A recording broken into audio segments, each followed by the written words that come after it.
Hello, guys. Welcome back to the Uncensored Critic podcast. Thank you, as always, for tuning in. It means the world to me. Thank you very, very much. And today we welcome along a new writer, Sarah Milton. And for anyone who's not familiar with Sarah's work, let's take a moment to introduce her right now. Sarah trained at Mountview on the BA acting course on which was am I right? I think it was a full scholarship that you had to Mountview. It was a full means tested scholarship, yeah.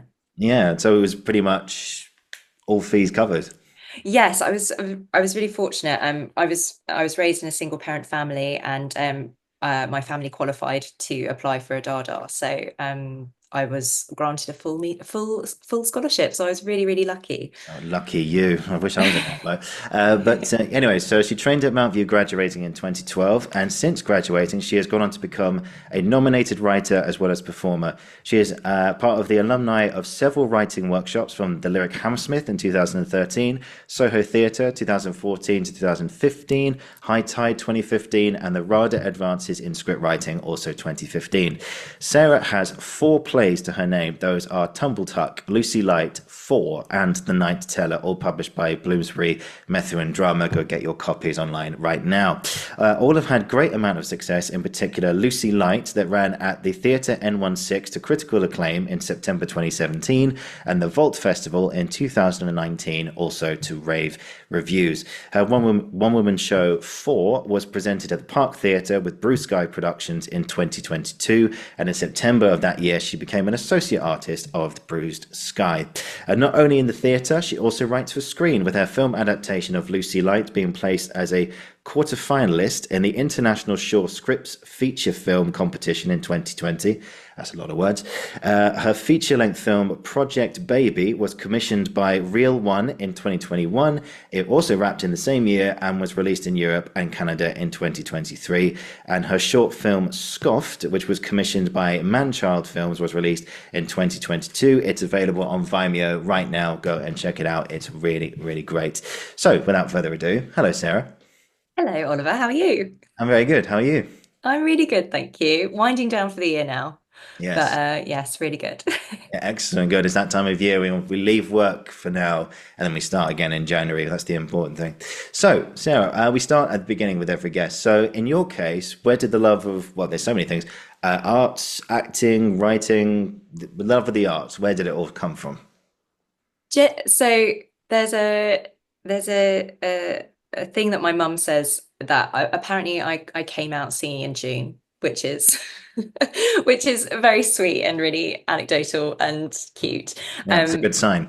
yeah, very sweet. It's just always been something that I've wanted to do. The arts have always really, really inspired me. And I went to a state school in Sussex, but they had a really passionate drama department, and there was a youth theatre that was run by a local lady called Jan Hobson, and she just facilitated so much creativity and joy in so many young people. And it was just a place where I felt I could express myself and explore myself, and the arts have just always drawn me in. And there was apparently I turned round when I was 10 and said to my mum, I'm going to go to RADA. And she didn't even know what that was. And she was just like, okay, cool. I didn't go to RADA. I went to Mountview. I didn't even audition at RADA. But it was just always something that I knew that I wanted to do. Mm. So yeah. Yeah, no, but you did go to RADA. You were on the advances in script writing. Oh yes, I did. I did do a short course with the incredible Stephen Jeffries. I did do that course, yes, much later on. But I did my acting training at Mountview. Mm. So tell me about your training. How was Mount View? Oh, I mean, it's very different now, because they're in Peckham now, and I was on the Wood Green Oh, you're campus. the old building, yeah. Oh, we were the old building. So I graduated in 2012, which is staggeringly far away. Yeah. Where's the Just time gone? It's I crazy. know, it's just Yeah. crazy. That's the point where you say, no, sorry, you don't look old enough to have graduated 12 years ago. My thoughts But exactly.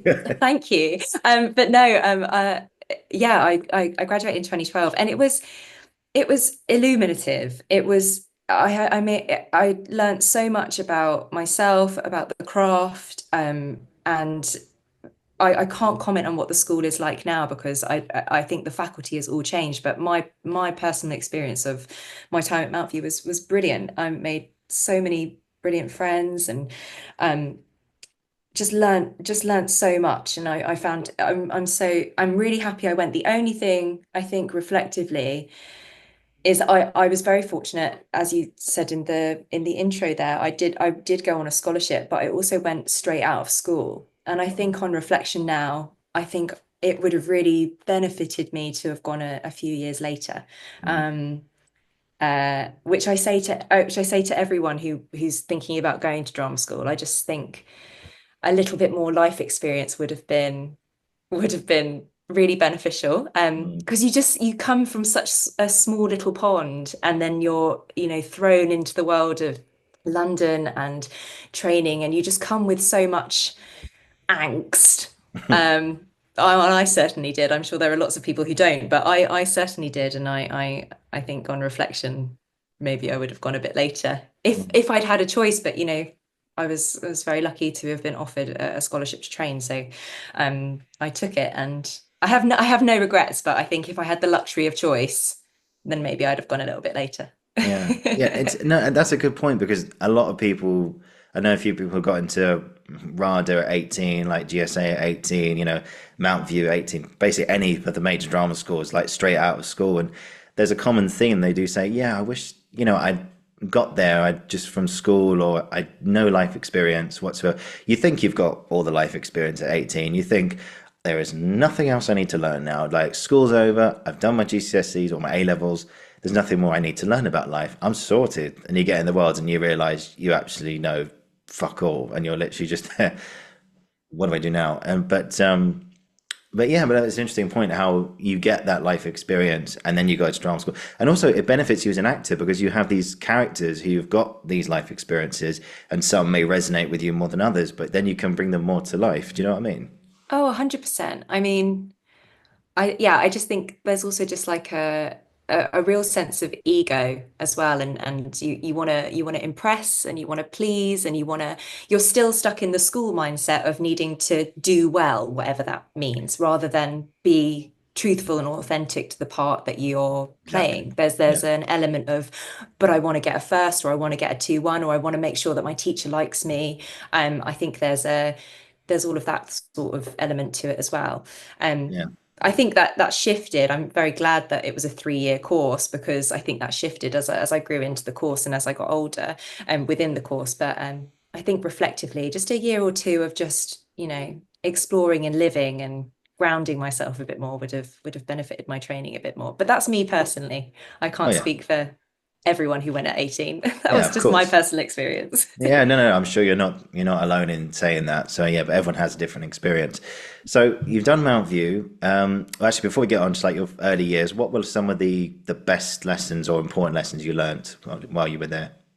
Well, I think similarly to what I've just said, was just that the best actors are the ones who are just listening and living. And I think that's really what I would take away from it, is just being able to be comfortable and listening to the other actor on stage opposite you. And I think it's such hard work to find when that lands, but when that does land, like that's the magic.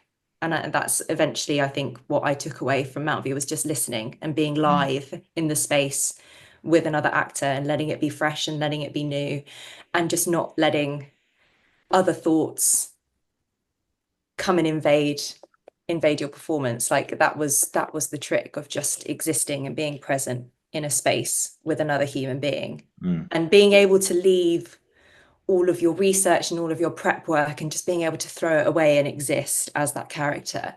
I think those were the best lessons that I really took away from Mountview.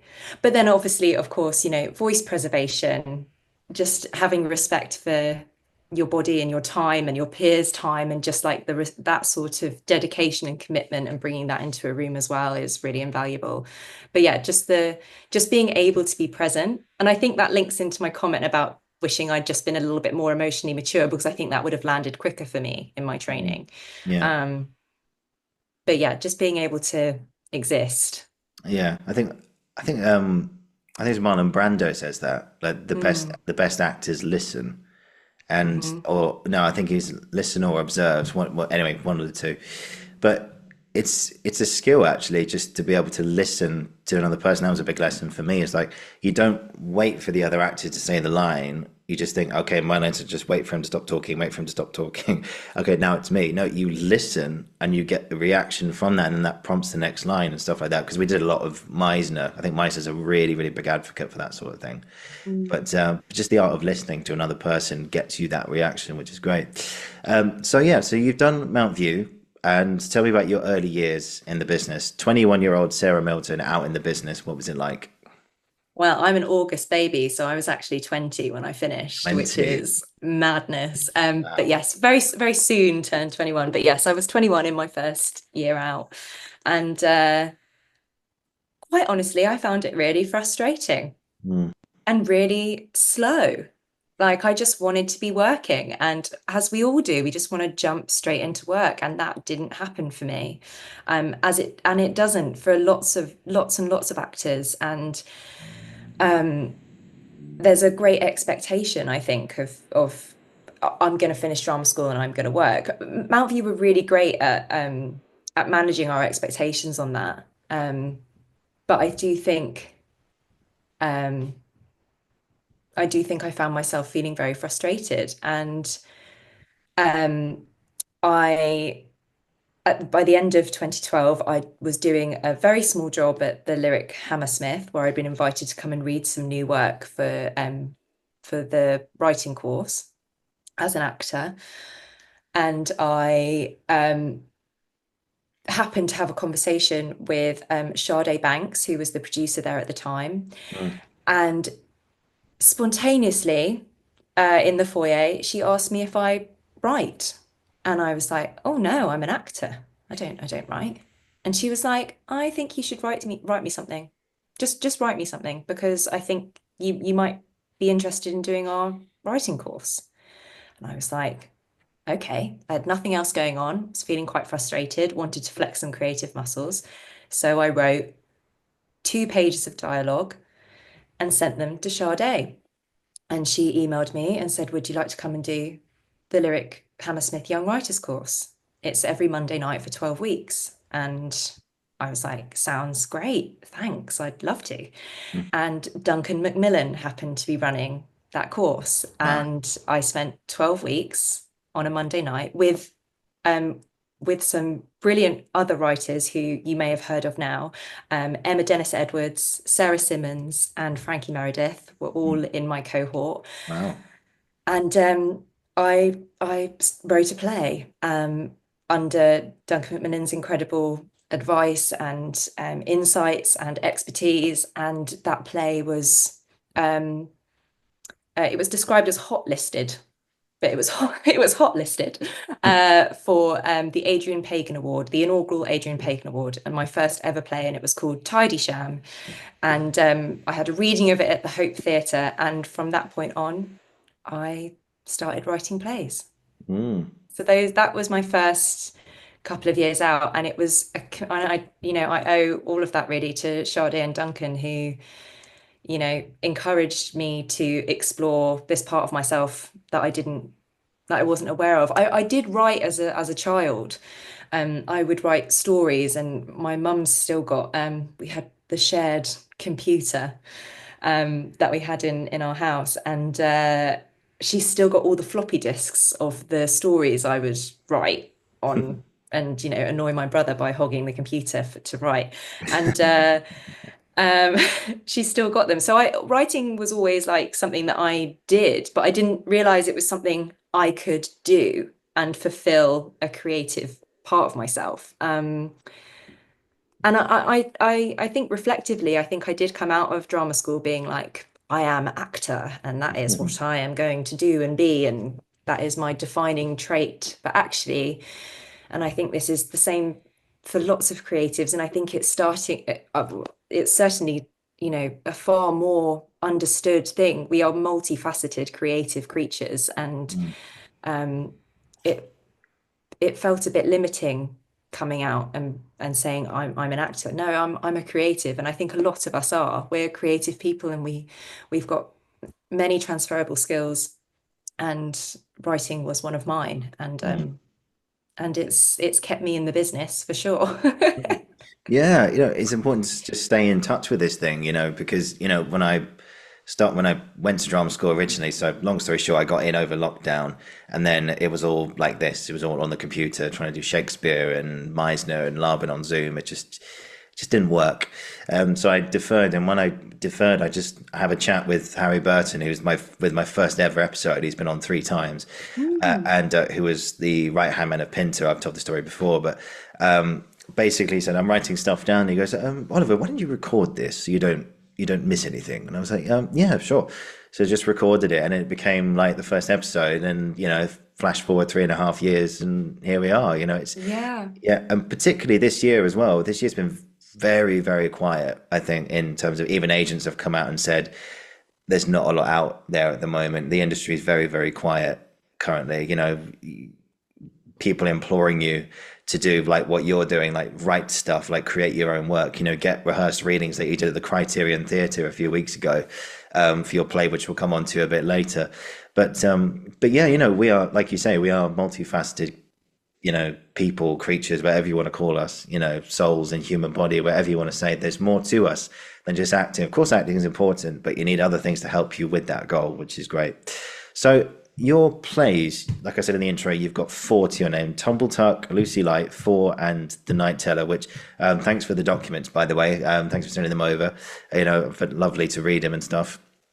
So tell me about, as a writer, you know, you feel like, I remember having this conversation with Lucy Eaton, actually. She talks about comedians and stuff, how they notice things and they go, oh, that's funny, or that's funny. So as a writer, do you sort of like go through the world now just noticing little things or big things, whatever size they are, and you go, there's a story in that, there's a story in that, there's a story in that, and it could be literally someone just feeding a pigeon from a park bench or something. Is that something you do as a writer? Not not consciously. I Mm, think I do, but I don't think I do it consciously. mm, Um, I I spot things that I spot repeated thoughts. So I might spot something or think about something or have a conversation with somebody. And if that theme keeps returning to me, if I'm out on a walk or if I am I don't know, cooking or exercising or whatever, if I if if the thought keeps coming back to me over several weeks, months, sometimes years, as parental was, then I'm like, oh, this is an itch I've had to scratch. Um, so I don't think it's completely conscious, but in the short answer to your question is yes, but I don't think it's something I actively I'm not I don't find myself actively searching for stories. I feel like they sort of plant themselves as seeds, and sometimes they grow and sometimes they don't. And I think it's just being receptive to the curiosity of it is something mm, that feeds my inspiration. If I've got a feeling that I feel really curious about and I can't get rid of it, then it's probably something I look to exploring on a page, whatever that looks like, whether mm, that's a note in my phone, if that's a an email to myself, if that's a sit down for a day and write a scene or write a free flowing monologue, whatever that is. Uh, so yes, that was the long answer, but the short answer is yes-ish. unconsciously. Yeah. Yeah, no, it's great because you know one thing I learned again at drama school was like I don't know if you've read the play Rabbit Hole by David Lindsay Abaire at all. Have you read that? I haven't, you know. I'm going to write that down though. Yeah, it's a beautiful play. I think it's only 3 or 4 actors in the whole thing. Yeah, I've heard of it, I'm sure. yeah, it's set in, oh God, if Andrew, our director, if you're listening, I'm so sorry. It's set in Larchmont, I don't know if I say it, in New York or somewhere. not oh god. Anyway, it's set in America. I've probably got that wrong. Sort of northern states, and oh, it's a beautiful story. But and I recommend anyone to go and buy the play. It's one of the most beautifully written plays I think I've ever read. But you know, one thing that we Andrew talked about in that rehearsal period, and that's something we talked about before you came on actually, was how sometimes an idea is planted in your head, but you don't write anything for about maybe 4 or 5 years or something, but you know, you've got it sort of cooking or bubbling away in your head. I know I always had this fake assumption that, you know, writers see something and then they just write it out and it's all there, literally right from the go. But yeah, what's it like having an idea just bubbling away in your head? What's it like thinking about this idea for so long and then eventually when you come to writing it, does it flow easier? Well, yeah, what's it like sort of sitting with an idea for so long? Yeah, it's a really interesting question because all of my plays have had a very different experience as to how I've written them. And I remember being in a workshop with Simon Stevens once, and he said that Yes. he writes every day or writes something every day. And I'm a writer who doesn't do that. I think every day. I don't write every day, but I definitely think every day. Mm. Um, but in terms of having a seed that's sat in your head for ages, it, it just starts to become annoying, I think, when you keep having this thought. And particularly with my newest play, Parental, which isn't published and has only recently had a reading where you know we got connected from. That particular idea has been this particular idea has been in my head for 4 or 5 years, and I'd never gotten around to thinking about how it could be something theatrical. Mm. And I it just got to a point where there was an opportunity that came into my inbox because I'd done the Criterion new writing programs, which are excellent, by the way. Go and check them out. They're run by Greg Moss and Felix Moss, Mm. at the Criterion. All on, you can Google all of that. They're fabulous. And I did the Criterion new writing program in 2018. Worked on a play called Fledglings, which was a kitchen sink drama that I wrote. And then uh, and then a few years later, you know, this email comes into my inbox of the story development program that Greg and Felix were running. And if you have a story and don't know how to get it down or get it out, let's go and workshop it 3 times over 3 months. And I was like, yeah, I'm gonna email them and see if they'll have me in this, you know, bizarre, annoying idea that I've had in my head for 5 years. Mm.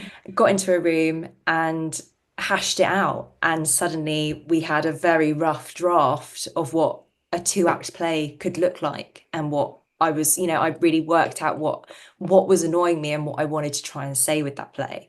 And then that was 18 months ago, and now I finally have, you know, over 100 pages of this 2 act play that's like, ugh.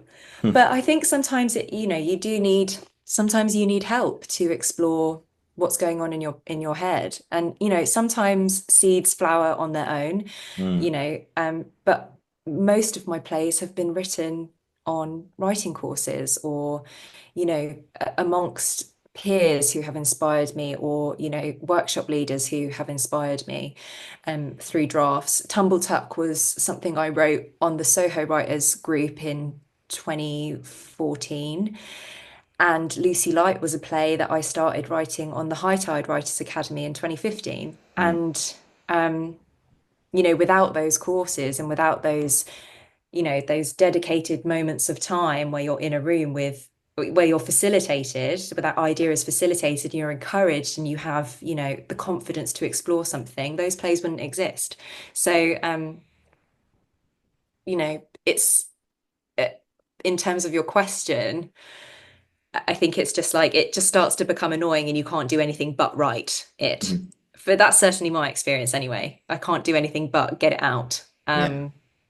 But you quite often that's with encourage that all my experience has been with encouragement. Four was different. Four was something that I did write completely independently, and Mm. I didn't explore in a room or on a course or with any other creatives. That was something that I just really wanted to, that had annoyed me for a while, and I Mm. was ready to explore it. Mm.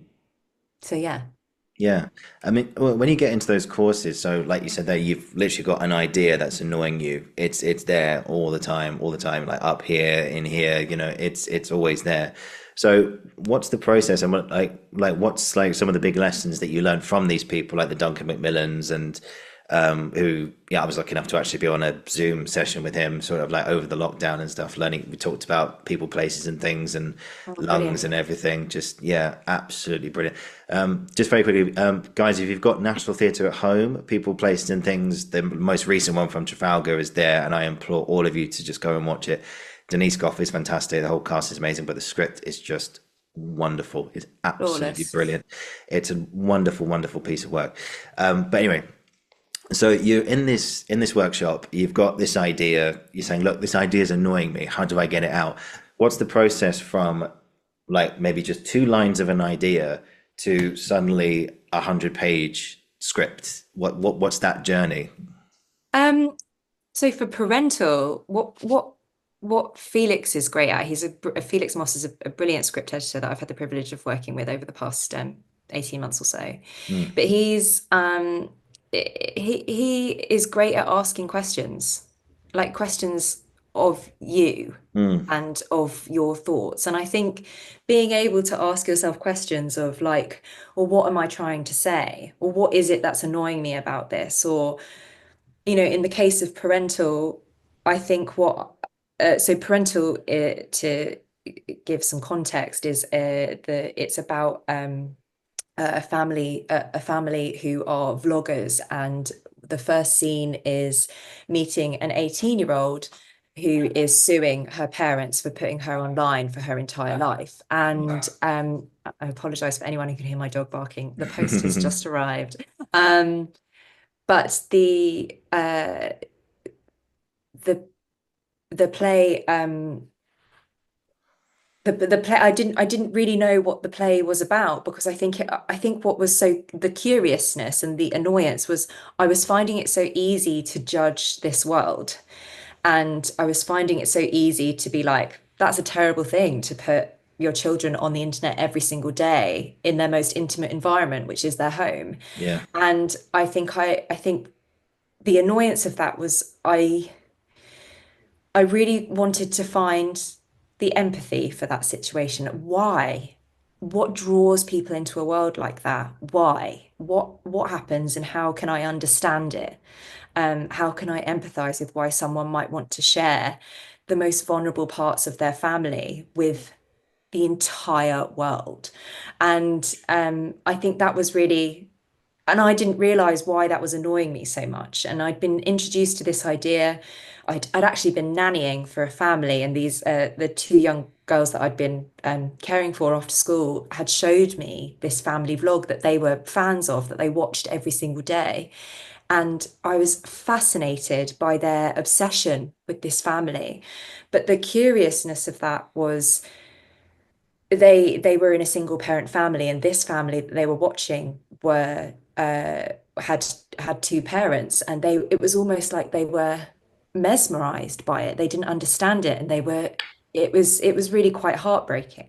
Mm, And I just wanted to that was a really interesting lens of empathy for what this family were giving these two young people in front of me. And mm, I just wanted to understand the pull of who watched that and who needed to watch something like that. And I think that's sort of like where the play came from. But I wasn't confident, I guess, in asking myself those questions. And once you are in a room with people who know to invest, who are curious too, and they want to investigate with you. And I think that's what writers are. We're investigators. We're rooting out the story that we're trying to tell. And that was certainly my experience in all of these courses, was just having someone else to soundboard your own curiosity and going, oh my God, this makes me think of this, or this makes me think of that, or have you thought about that? Or what about this? This really reminds me of this. And suddenly you've got a ball of even bigger thoughts and imaginations and roots of story that you get to investigate and explore even more. And eventually you start to map it all out. but I find, working on these courses and these programs just a great, just being in a room with other writers is just invaluable, and with like-minded people who are just as curious about telling stories as you are. Mm, Um, and I think that was my general experience. But I think my general take my strongest takeaways are my strongest takeaway is that there is no right way to write a play. mm, Like, you can look at three-act structure and five-act structure and Freudig's pyramid, and they are great, and I find them very useful tools when I'm getting stuck on what should come next, structurally. But I mm, think I think, ultimately, there isn't a right way of writing. For example, Tumble Tuck, I wrote the last scene first. My first, no, not Tumble Tuck, Lucy Light, I wrote the last scene first. And that was my first idea, was the last scene of that play. And mm, I didn't know what I was trying to tell. All I knew was there were these two girls on a beach who had a very strong platonic friendship that I wanted to explore. And I had to find the lens of which to tell that. And but that scene came first. Tumble Tuck um, was I wrote the because Tumble Tuck isn't really in scenes because it's a monologue, but I think I wrote the race first. Daisy takes part in a race, and that happens just before the inciting incident of the play, and that race isn't the first thing that happens on stage, mm, but actually the race comes first. It all came first in my first draft. So I just don't think there's lots of ways into ideas and lots of ways into plays and writing. And I think, yeah, my biggest takeaway from these courses and these programs was just like to remain curious, and also just to really try and remove judgment over how you're finding the work. The work will come out. If it has to, it will. mm, And it doesn't matter how. You don't have to write linearly. You don't have to write, in certain ways. I know the writer Anya Reese, I know that she writes the crisis point of the play first, mm, and which is like, the beginning of Act Three, essentially, or like, the bit where it all blows up. She'll write that bit first. I remember her saying in a workshop once upon a time. And yeah, there's no rule of how one should write, I think is really what I've gone on a real tangent there, but no, it's yeah. great. No, no, it's funny because I remember again going back to that Zoom call with me and a few others had with Duncan. I think this was in 2020. He talked about how, like you said, they're the crisis moment or the moment where like, the plot seems to be going really, really well, and then it's suddenly subverted, and then there's like an action which happens, shifts everyone off course, and then you've got to find a way to navigate your way through the ties. He talked about so I'm going to slight spoiler here, guys, for his play Lungs. So if anyone's reading it or doesn't want to hear about it, just skip ahead now. Okay, so there's a moment in Lungs which is about a couple, and then they've broken up, they've come back together, they start seeing each other again, and the male character says, "Oh, yes, I think I've got someone in my life now," and she's like, "Oh, is it a girlfriend or something?" And he takes a pause and goes, "Fiance." And apparently every night the whole crowd just went, "What?" Like, or just this thing of like, how could you do that? There's anyway, but that's like an example. That feels like sort of like a real essential ingredient, I think, in any play, is that you have a moment or moments where suddenly things just go completely off course, and you're going, but then that gets the attention of not only your audience. If you go to a play and it just kind of exists on the same level the whole time, you're just like, oh, okay, yeah, fine, fair enough. But if you really want it to be remembered, or something really gets people attention, especially if they relate to that as well, you've got to have something that keeps their attention like fully fixed and wonders about what happens next. Was that something that was talked about a lot in your workshops?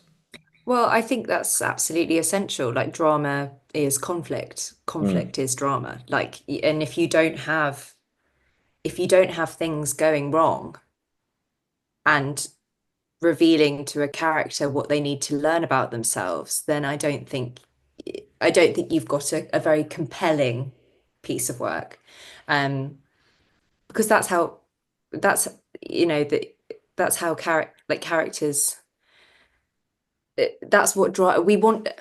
I think we want to see things get messy. It feels very cathartic for an audience to see a mess work its way out. And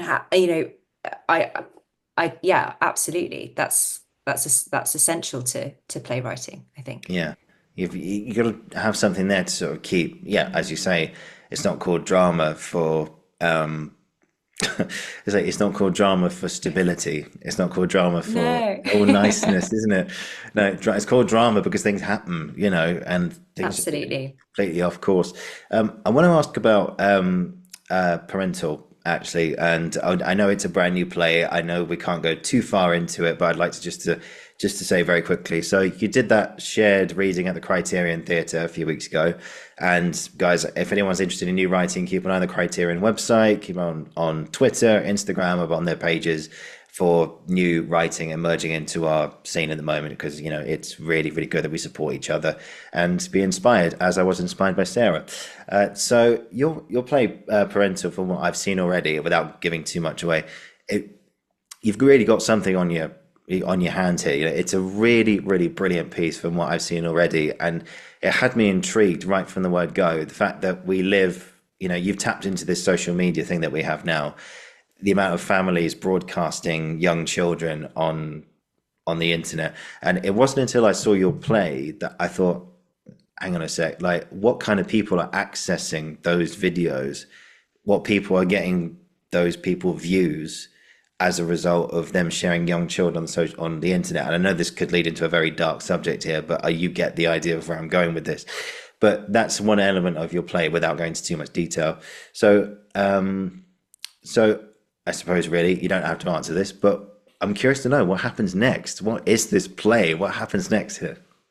I can't really tell you what happens next, because it's Worth a shot. Worth a shot. worth a shot, but it's out in the ether, and I hope it gets picked up. But Yeah, of course it will. It will. I think I think I've never written what I have, but this feels even bigger. This feels like the biggest play that I've written, even though the world is arguably still quite small. The world is still about a family and about their relationships and about how they relate to each other. But ultimately, yeah, I can't tell you what happens next, Yeah, unfortunately. no, I'm only But in joking. I'm only joking. Don't worry. but in terms of like the going back, I guess, to curiosity, it was just what is that relationship going to look like between parent and child? Like I'm assuming you're of an age like me where we didn't grow up with a lot of technology until we That's right. were Yes. adults. Yeah. And I just can't, I think just watching my younger family members interact with technology more sophisticatedly than I am able to will always alarm me. And it will not alarm might sound like a strong word. It fascinates me that my 8-year-old niece knows how to do things on a phone that I don't know how to do, and it's just like another language. And also just, I think the internet has moved so fast and social media has moved so fast, and YouTube, the power of YouTube and influencers has moved so fast without there being really any ethical code in place. We don't really have a lot of laws that protect young people on the internet still, which is It's terrifying. it's criminal. It's criminal. But then, I mean, there are lots of hopeful things happening, like what's happening in Australia. They're banning social media for those under 16. They're putting the onus on the social media companies rather than parents, which I think that's where that's been sitting. But again, like I think it's really easy, and I currently don't have children, but I think it's really easy to fall into the trap of judging parents on their choices with what they allow their children to do and not do on the internet. And I'm so curious about the pressure of those decisions and those sorts of, those sorts of conversations. And in the world of influencers, which is the world that we're exploring in the play Parental, I was so curious as to what those conversations are like for parents. And for me, Parental, again, without giving too much away, is about class. Like the world of influencing is incredibly lucrative, and the money you can earn if you're successful on YouTube is enormous. You know, and the power that that gives you, and how what you're prepared to ignore in order to reap those rewards, and what you're prepared to deny in yourself, to benefit from that world, I think is really the sticking point of the play, and what I'm really curious in exploring. And I mean, the reading went very well, and it was, I think that particular sticking point was definitely resonant within the room, and that's really what I'm interested in exploring with this play is, understanding that world and being able to come at it in a more empathetic, I keep using the word curious, but curious way, rather than the easy way, which I think is judgment. I think it's really easy to judge people for the decisions they make when you don't understand the circumstances they come from. And yeah, that's what Parental feels like it's about for me. Yeah, and it's difficult to talk about a play that people can't go and read. Yeah, no, sorry, I think, everyone. no, oh God, I've literally got so many things I'd like to talk about from that reading, but I can't. But we'll draw a veil there, guys. You'll see it in London or something in the future, and I look forward to the. We're manifesting that, Oliver. We are manifesting that. And I also politely ask, when it does open, you get me a ticket for opening night. I'd love to be there. I will do my absolute best. Thank you. We've got it on record now, guys. You heard it here first. But it opens up a whole other question about what writers like yourself, what you see in the world. If you mentioned there, like, we grew up, I mean, the most technology I had that I was like, wow, because the fact we had Bluetooth on our phones, we could just send songs to each other, and that just like blew our minds. We're like, you can do that? But obviously it's grown a lot more since then. But like, obviously this play, we're not talking about the play now, but the subjects of it surrounds, you said, like, YouTubers, influencers, people putting their kids on the internet and stuff. Had you read like stories about like the downsides to that, or something? Because you see so many videos now of people going, reacting to hate comments or reacting to hate and stuff. Had you sort of read a lot of stories about that? Obviously, if it interacts with the play, then obviously, so we won't go into the details, but like, what have you read about this subject which made you want to, that also sparked that curiosity inside you that wanted you to bring this to a stage? I mean, I was just down a YouTube rabbit hole, if I'm completely honest. Yeah, spending sure. hours watching children present on a camera. There's a family in Australia called the Norris Nuts, and the children run the channel. They are the presenters of the videos, and I just find that fascinating, because they've done that their whole lives. But then also they're in a wonderful house with clearly loving parents who feed and clothe and love them. And I just found that really fascinating. But I think just researching how much influencers can earn per post is always that was really quite a sticking point for me. And when it comes to that sort of money and those sorts of earning potentials, I think I might be repeating myself a bit here, but that's really the question, is what are you willing to ignore about in order to get that? But then also, there is an account on TikTok that has come into question quite publicly, of a very small girl who's got 16 million followers on TikTok or something crazy like that. I think the account has actually come down now. But that was, you know, she was dressed in arguably provocative clothing Yeah. and was ate certain shaped foods on the channel that did particularly well. And I think a lot of uh, investigative followers had realized where those videos were being posted and were trying to communicate to the mother or the owner of the channel um what was happening to her content. And it's argued that that mother was ignoring those sorts of comments and those sorts of messages from people.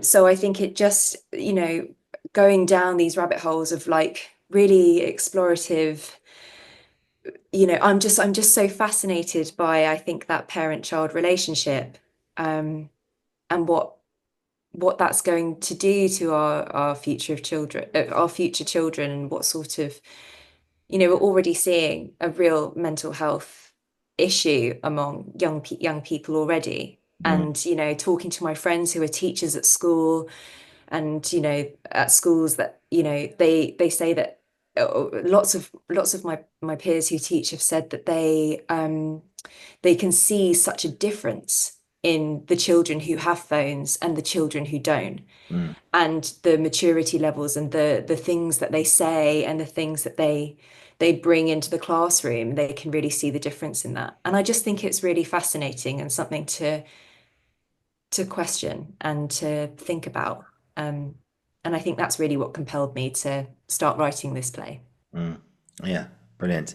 We look forward to the full release. I won't press you for any more details. Thank you. Emma, thank you for sharing that. I really appreciate it. So, you mentioned there already about, just jump back to the workshops, just for one more question about structure. How do you get a structure right in a play? I mean, that's the $1 million question. Yeah. How do I you do think it? I do refer to things like 3 act structure. I do. And I do think naturally, I think something that we're really good at forgetting is that human beings instinctively are storytellers. And we consume so many stories a day. We watch television, we watch film, we read books, I think we naturally instinctively know what Yeah. makes a good story. And I think I think I think a lot of it is being able to trust that you know when things should happen, mainly because your characters will tell you what needs to happen, because they have their wants and their desires and their needs and their arcs. And a character will propel you through really strong characters, and really strong understanding of characters will propel you through a plot, and things will happen where they need to if you're being authentic and true to your character.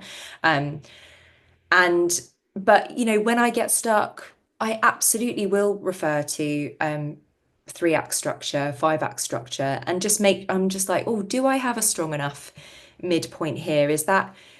Am I pushing that far enough? Have I got enough obstacles for my characters? Like, have I asked enough questions of them to put them in a stronger sense of plot and satisfying structure? So yeah, I will absolutely refer to things like that, and I teach that when I get to teach playwriting. But I think ultimately, you know, and Duncan Macmillan gets this a lot in his work. There are moments where things happen in his plays where you are relieved or gasp in the right places. And actually, I think a lot of the time you don't really understand if your structure has nailed it until it's in front of an audience and until you're hearing that live feedback. Or which is what's so handy about having readings of your plays, because you'll get live feedback in a space. But in terms of getting the structure right, I think a lot of it is trusting you already know a satisfying story. And that's because the things are happening when a character needs them to happen to propel them into the next section of the plot. So yeah, in terms of getting the right structure, I think a lot of it is instinct. But then when we get stuck, it's good to refer to, sometimes I find it helpful. It's not the same for everyone, but just a visual. Am I hitting this beat here? Is this landing at sort of the right time? And then also like it's, asking your peers who also understand plays. Mm. Because I find it very difficult to be objective over my own work. I do find it really hard, and I find it so invaluable working with people who, like I said earlier, like, ask the right questions, whether that be a script editor or fellow writers or dramaturgs. And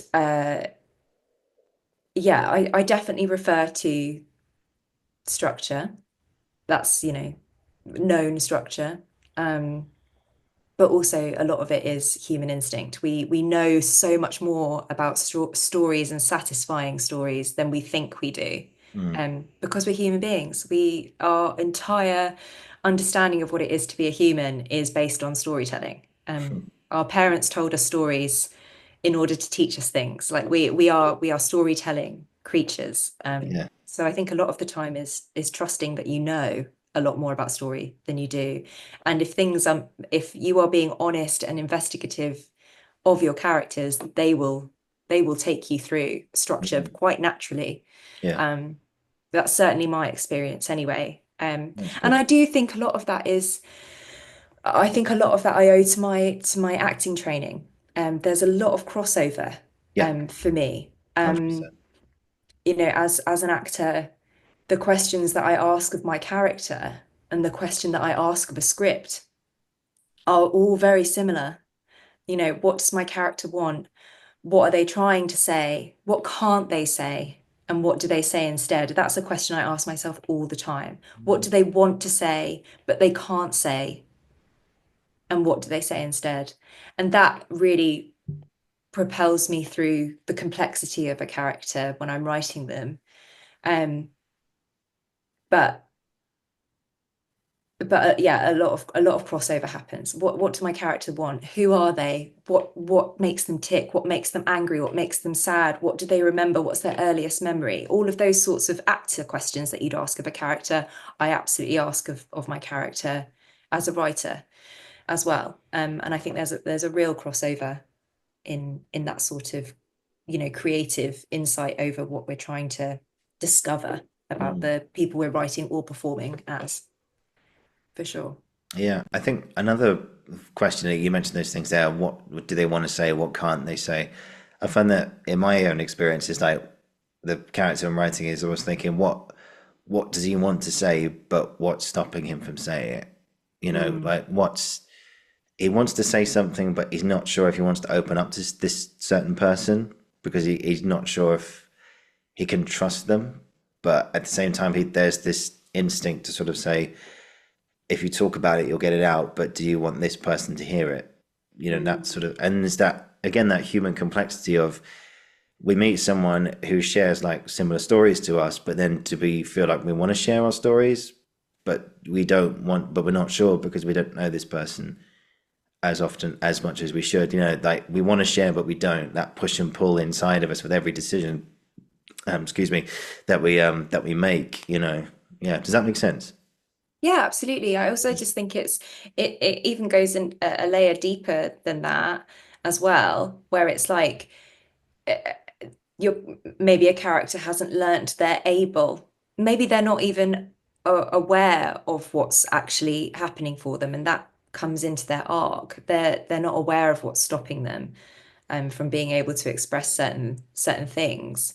But that comes into their like learning arc of what they eventually reveal to themselves about themselves by the end of a play. Mm, Um, but yeah, characters are human beings, and just remaining, just really delving deep with your characters will often reveal plot and mm, ideas of plot I just think those two things are completely interchangeable.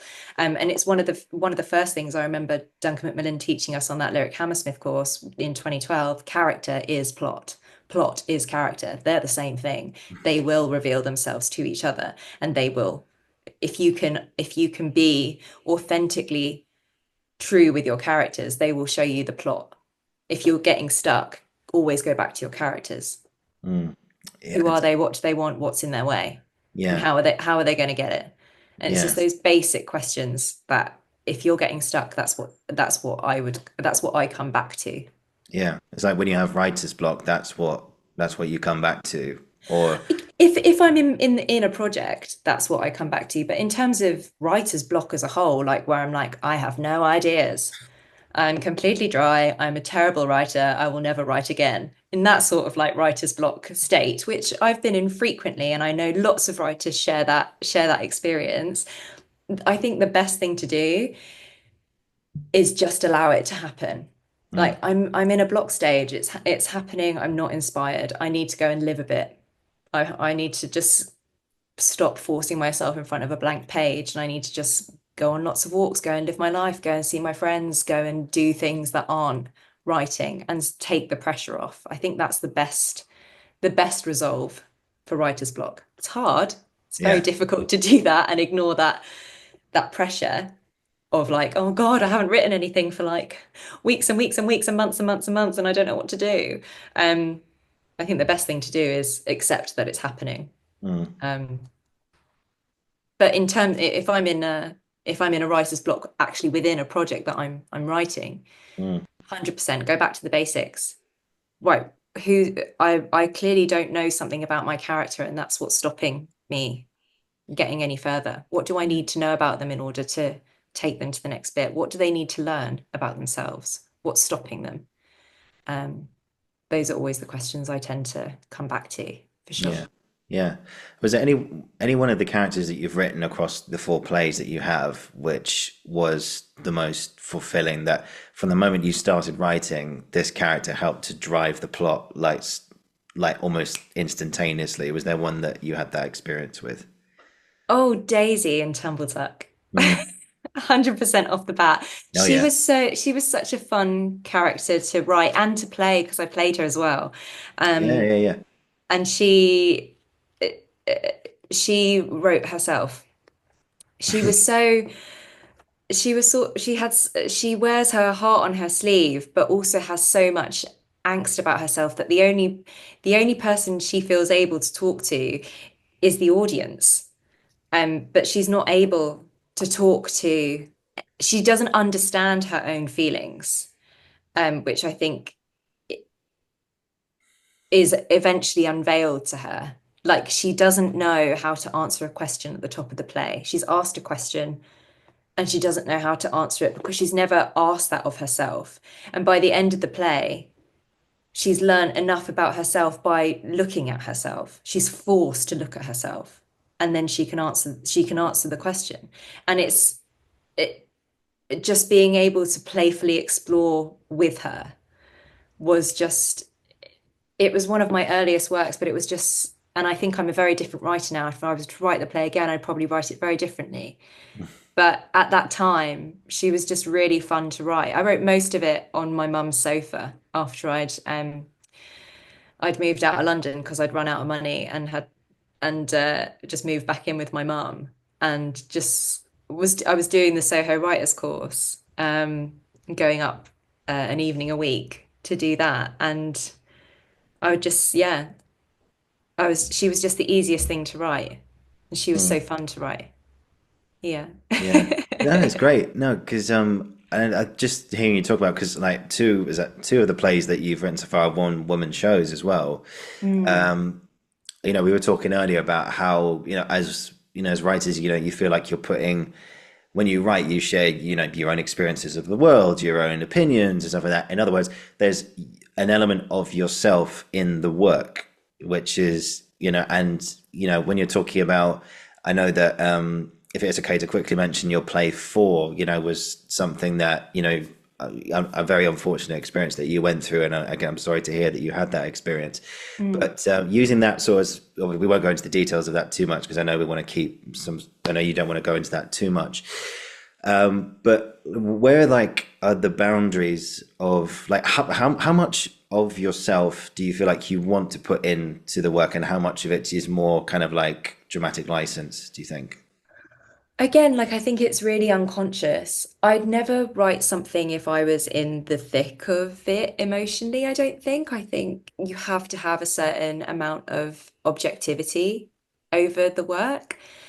And I think, Daisy, for example, in Tumble Tuck, there's a lot of me in that. There's also a lot of my mum in it, and there's a lot of our relationship in it. But they're not, that's not my mum and that's not me. Mm, Um, it's inspired, and there are pockets of reality in there, but they have a very different experience to what I Daisy is not me, and the same with Four and the character of She is not me, but there's a shared experience of so for Four there's a shared experience of and TW4 is about sexual assault. So if anyone doesn't want to listen to that, please skip forward.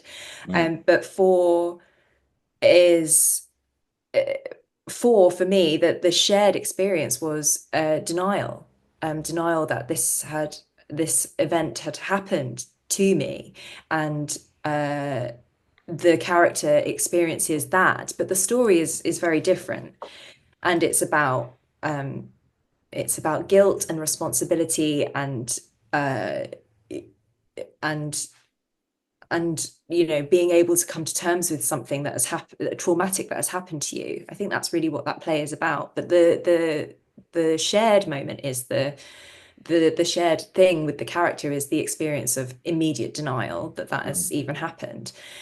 And the shared thing with Daisy was just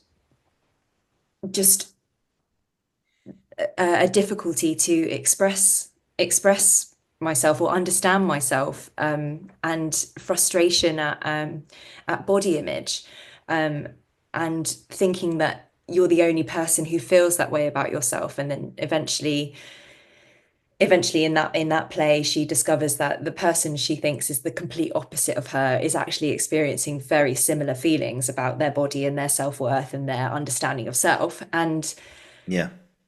I think that was Daisy goes on a real emotional maturity arc, and I think really objectively, once I'd started writing that play, I think that's something very similar that I had also been going through unconsciously, but like that was the shared journey. So I think it's firstly being able to write objectively over something is incredibly difficult, and it takes a lot of time. If you're for me, I wouldn't have been able to write for even a year or two after I'd had that experience. And even with Tumble Tuck, I don't think I'd have been able to write that play without a few years of emotional maturity over that. I think I ended up performing, I'm trying to work out my age. I was about 25, I think 25, 26 when I was performing Tumble Tuck, and I had written Tumble Tuck when I was about 23, 22. But Mm, Daisy's character is 19, 18, 19. right.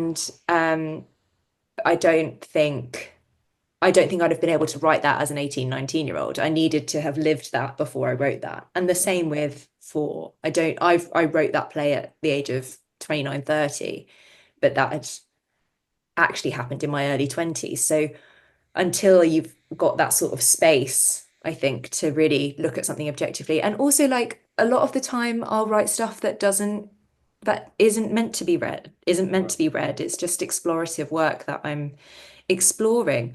And I actually wrote Four out of curiosity, that word again, Hmm. um, without really the intention of it being read.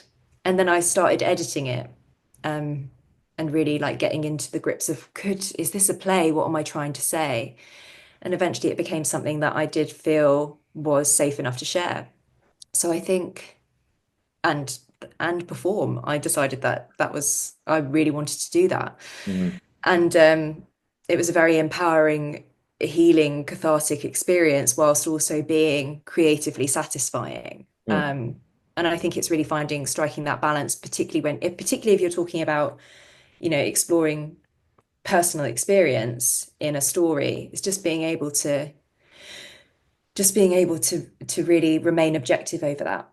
Mm. And I'm very, particularly with four, I worked with a brilliant director called Rosa Crompton, and who directed the reading of Parental as well. I love Yeah. working with her. She's brilliant.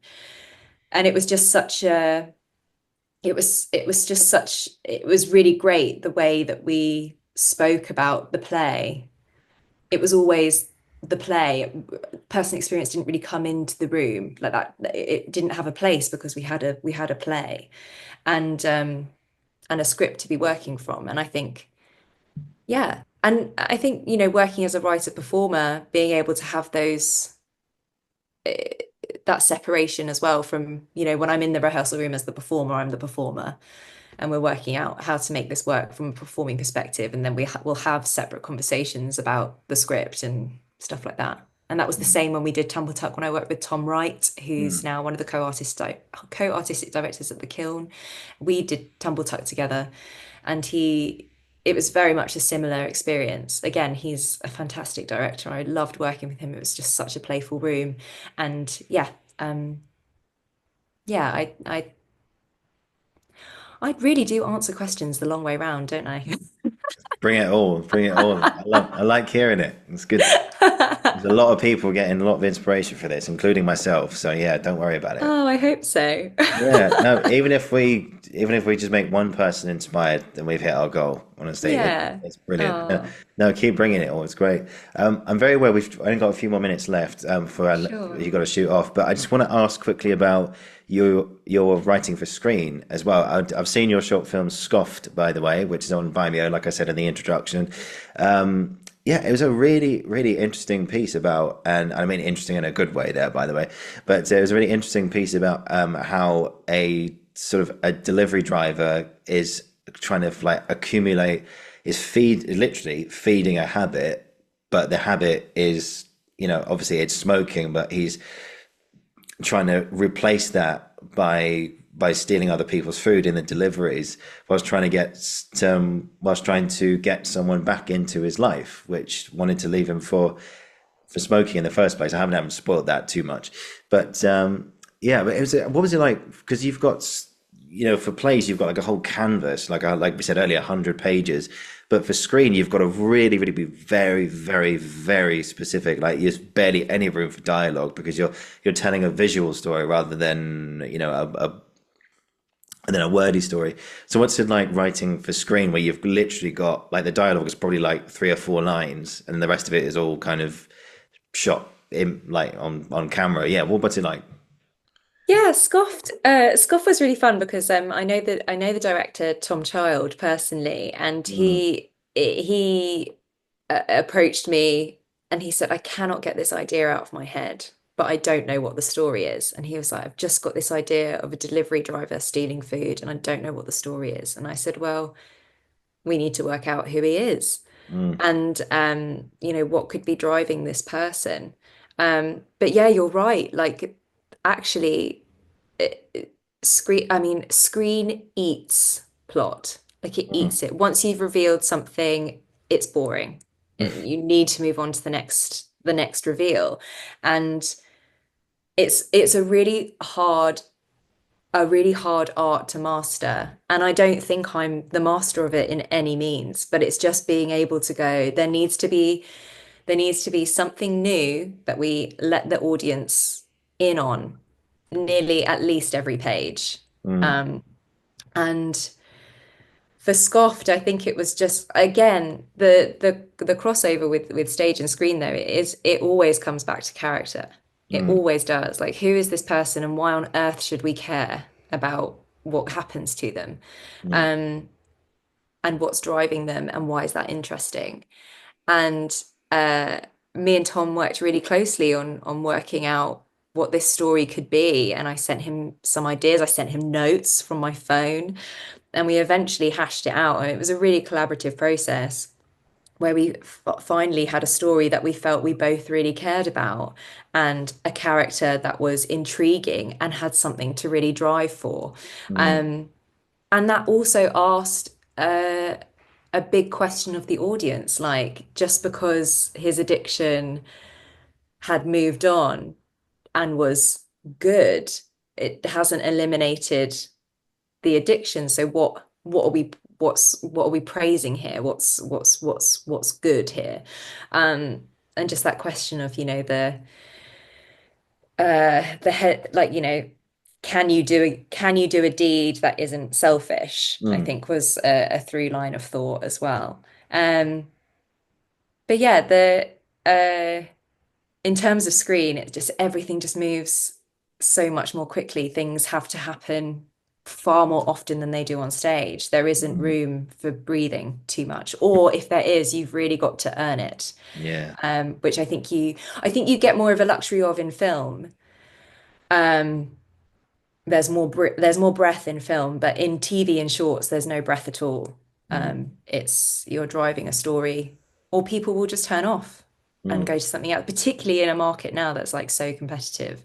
mm, But I'm in no way the master of film, and I'm in no way the master of playwriting either. Like, that's not, I'm not an oracle of writing. I learn so much from other experienced writers, and mm, yeah, I've still got a lot to learn as a writer, and I don't think I'll ever stop learning. And I'm sure mm, even the greats of playwriting are all just learners and mm, learning.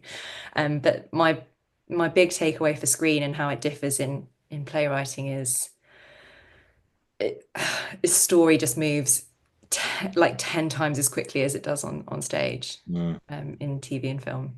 Yeah. It feels like you want to say so much, but you can't say much at all. You've got to let the visuals tell the story. They've And got to work together. They've got to yeah. work together, definitely. That's not to Mm, say that making a play isn't collaborative. Of course it is, but like there's mm, something about really marrying, visual storytelling in mm, TV. Like you can say so much in a movement, um, or the picking up of a prop, or a and it all but what they both marry very clearly on is it's character. It always comes back to character. Who are mm, they and what do they want, and how are they going to get it? What's in their way? All of mm, those things are completely crossover, mm. It's in both mediums. it's suddenly like when you once you address all that, then you suddenly realize, oh my God, I've got so much here. But like, how am I gonna? Yes. And then suddenly, like even like the journey from like you can write a whole dialogue about a journey from someone's front door to work. Like I step out, I step on the thing, I make sure the door's closed. I get halfway down the road. Did I lock that door? I come back to the door and I close it. It is closed. Yeah, it's my own paranoia again. I come out, I go to the coffee shop, I go here, I go here, I go here, I go here. And suddenly you've got all this dialogue, you go, holy fuck, where did all this come from? Yeah. Just like these little journeys, and how, anyway, it all adds up together and everything. But yeah, were you involved in the filming? Did you get to go to set or anything? Because I know you shot out in the street, but yeah, did you manage to go out and see Do the you know filming when it what? happened? I actually didn't get to go. I was meant Huh? to, but it was I don't know, on the film, can you see how cold Harry's hands are? The, It the was camera is literally. completely iced, and I couldn't get to London because I live in Brighton. And so I called Tom on the morning, one of the mornings of filming. I was like, I can't travel, I can't get to you. So they actually I wasn't on set when they shot it, which was so upsetting. But Oh, it was completely weather dependent. So if you watch the film really closely, you can see like the ice on the streets. Harry yeah. Belcher, who's the lead actor in that film, he's cycling around North London, and his hands are raw. Like he's just, oh gosh, he really suffered for his art those days. And but he did such a spectacular job, and he's so brilliant. Mm. But yeah, the I couldn't get to set because I couldn't physically get there. Oh God, I there'll be know I more. was devastated, but I was, I was part of the, I was, Tom and I collaborated on the edit as well, Oh, good. and that was great. But I think it's shot beautifully. Mm. There's a Yes. really awesome drone shot that Oh opens the yeah, film, yeah, and there's a, when you, I always just find it fascinating, like how uh how the camera and the director and the operators get some of these incredible shots where Harry is coming up the road on a bike and they're literally on the back of a truck filming him cycle up the road on an operating road, and it's it's just amazing. yeah. It's like when you see how those car shots are being filmed, and you see like someone running after it. I remember seeing someone in drama school. They were shooting this thing. They literally got, this is heavily illegal, but hey, so they've literally got like the boot of the car up, and they're sitting in the boot, and someone's driving away, and they're holding the camera as still as they possibly can, and they're literally just filming someone running after the camera, and then and at first you're like, oh God, how's that going to look? But then you see it on the screen, and it's like, oh, okay, that's how it works. That's It's an how it works. art. It's an art, an It really unsung is. art. It's beautiful. So Oh, like cinematography is honestly oh my just God. amazing. People who have that visual talent is awesome. Yeah, I tell my respect for filmmakers out there, and just went through the roof after doing my own short film. I thought, you see these big budget films like, Gladiators, just two's just come out now. You see the Oppenheimers, and you think, how the hell did they put all that together? And you just think, Yeah. yeah. But then again, they've got a team of hundreds behind them. So, But also, I think from like a writer's perspective, like how loyal they are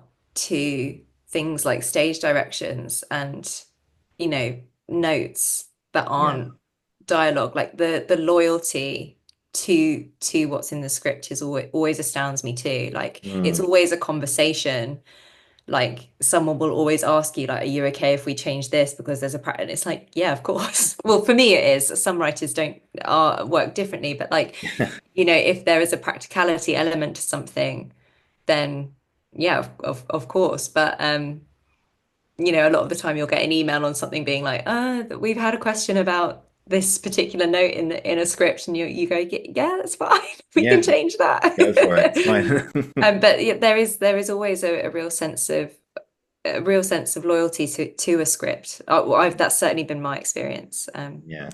Yeah, which Yeah. is also equally wonderful. And it's a collaboration. You can't make things without all these other creative minds in the room too. And Mm. that's something really beautiful about making art like Yeah, that. it's something you can't do by yourself. It's a group effort. 100%. It really, really is. Yeah. Sarah, I've only got a couple more questions left for you. I know we're nearly out of time, so I know you've got other things to get on to. Oh, thank But you. so, but yeah, but first of all, just very quick before we get into them, I'm sure I'll say this at the end, but thanks so much for your time today. I've really enjoyed, your play Parental. Again, I'm not going to go into the details. We've talked about it enough, but but from what I've seen of it already in the little 45 minute extract, I saw the Criterion. You've really got something really, really powerful, I think, on your hands here, and it's going to ask a lot of questions about, so again, but more things about social media that we always ask enough questions about already, but it's highlighting a really important area, and without giving again too much away, it goes into some details about who watches videos and who actually are your audience, and Mm. it's definitely very, very intriguing, and just make you think twice about people who do what they do. But anyway, we'll see that play on the West End at some point, and I'll be there, and I'll be there at the Manifesting. exactly, and I'll be there at the opening night, and I'll be there saying, I discovered it. I'm joking, just two more questions for you, Sarah, before we finish. So the first one is, what would you say was a bit of advice you wish you heard when you were starting out? Don't get it right, get it written. Oh, I like it. That's good. And I heard that from a dramaturg called Sarah Dickinson, who I worked with on the Soho Writers Group, who is amazing, and really helped me with a few drafts of Tumble Tuck. She really championed that piece of work. But I don't know if that originated from her or if she got that from somewhere else, but don't get it right, get it written. Just get Yeah, it out. Writing is rewriting. Like that is yeah, the job. So you can't rewrite something if it's not written. Just get it out. So yeah. Yeah. That I would be mean, my biggest advice in terms of writing. yeah. Don't just get out of your own way. Get out of your own way. I'm someone who talks themselves out of ideas before they're written down, and it's a problem. Yeah. It's definitely a problem and something I have to address constantly. Um, you know, just really, remaining, I'm going to use that word again, curious with yourself as to why you're talking yourself out of ideas. Like, just sit down, write it. If it's crap, no one needs to know about it. Just What's the get it out. what's the big deal? Yeah. What's the big deal? If you think it's rubbish, don't share it. But Yeah. you've got it out of your system. So yeah, don't get it Exactly. right, get it written. Yeah. And you'd be surprised that, if you say something, you go, oh God, they're going to really hate this. But then people go, that's a great idea. And you're like, really? And it's like, yeah. You're like, what was I so scared about? But then Yeah. obviously, of course, you do have those moments where you think, how about this? And they go, no, no, you get rid of it. But also you're going to be rejected from things. Oh, Like of your course. play is not going to resonate with everybody. Nope. You're not, that's okay. Yeah. It's absolutely okay. Like some of Lucy Light and Tumble Tuck are published pieces of work. They've never won a competition. They've never, they've been submitted to things and been rejected. Like that it just doesn't that doesn't negate what a good piece of work is. And you're not going to please everybody. So Mm. yeah, don't let your ego stop you from exploring what Yeah. could be Oh, something yeah. really cool and something that satisfies you creatively. Like that should let that be enough sometimes. Mm. Yeah. And just very quickly, we mentioned earlier about Beckett. I thought that the Night Teller was very Beckett-esque, I think, or I'm sure I Oh, mentioned. thank you. Yeah, I'm sure I Yeah. mentioned that earlier or maybe before. Anyway, just so we got it on record, yeah, the Night Teller reminds you a lot of Beckett and the plays The Unnameable, which is on YouTube right now, delivered by Harold Pinter actually, and Not I and Happy Days. There's a lot of things that went into that reminded me of Beckett. But the point I'm making is that you've got Beckett plays on currently and over the years, but I've known people who've just walked out of Beckett plays, and this is like one of the most celebrated playwrights, not only of the 20th century, but of all time. And people just go to Beckett plays, and if they don't get it, or even Shakespeare plays as well, some people walk out of Shakespeare and they go, I don't get it. I Yes, simply don't get it. And they're like, I don't know what they're saying. I don't know what the story is. I'm just not getting it. Whereas you've got people like yourself and I going, what are you talking about? This is brilliant. There's always going to be a difference. Even the greats don't resonate with everyone. So chill. It's all good. It's all good. yeah, just do it. Yeah. Just do it, Nick guys. that from Nike. Just Yeah. do Just do it. Just it. do it. And finally today, Sarah, final last question for every guest, which is, what would you say was an experience or experiences you've had in your career up to now that you'll never ever forget? Oh, that's such a good question. Um, the the one that springs to oh, I've got a couple of things. The opening night of Lucy Light, Mm, because that was the first time I'd been in a theatre watching my work rather than in it, because the first play that I had was Tumble Tuck and I was in it. So mm, a real I just remember crying. Like I just remember crying and being like, oh my God, like I'm so proud of myself. mm. Um, and I heard Kate Winslet say this on an interview the other day, and she's so right. I don't think we acknowledge when we're proud of ourselves enough. Yeah. And that was a real moment of going, God, yeah, I'm really proud of myself. Like I wrote that, and that felt really good. And when I got onto four screenwriting, that was another real like big moment because I'd never written anything on TV. Mm, And Philip Shelley had read a TV pilot that I'd thrown together, and I'd applied like 4 years in a row. And I went into this interview and I had no experience in telly at all, but I was really passionate about telling stories. And I told him about that, and then he emailed me and said, would you like to come onto the 4 screenwriting course? And I couldn't believe it, because it's such a prestigious thing to get on. And I was like, me? Like me? And I think, like, to get really like sentimental, like I did grow up in a single parent family, and I don't have anyone in the industry that I'm related to. And this is, everything I work for, I've worked because I want to. Mm. And it was such a moment for me to be like, someone thinks I can write telly. Yeah. What? Like, that's amazing. And I just remember feeling so overwhelmed and so proud of myself for achieving that, and then doing the course. And something else that really sticks with me is the fact I'm still here, because it's a really, really tough industry, and the fact I'm still here is honestly miraculous. And I love it, and I hope never to stop. But yeah. It won't. It'll keep going, I'm sure. It'll keep going, man.